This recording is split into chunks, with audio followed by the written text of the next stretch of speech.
Se buscan décimos de lotería de Navidad, aunque de momento sin premiar. Los vecinos de Valencia, de Alcuás concretamente, se han lanzado a la calle. Una administración ha escondido por toda la localidad 50 décimos del gordo de la lotería.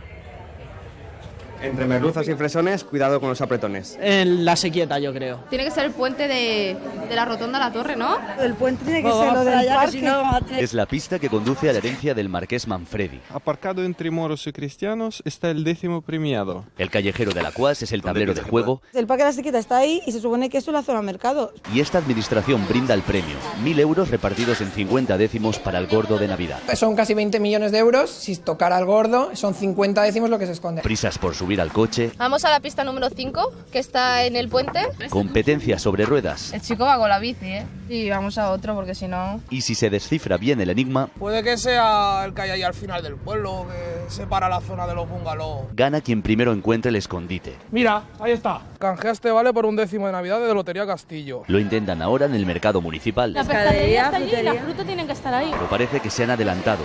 No, aquí tantas iglesias no hay, mira toda la cantidad de iglesias que hay. Nuevas pistas cada media hora por móvil. Los arcángeles Rafael, Gabriel y... Y el que la sigue... A ver.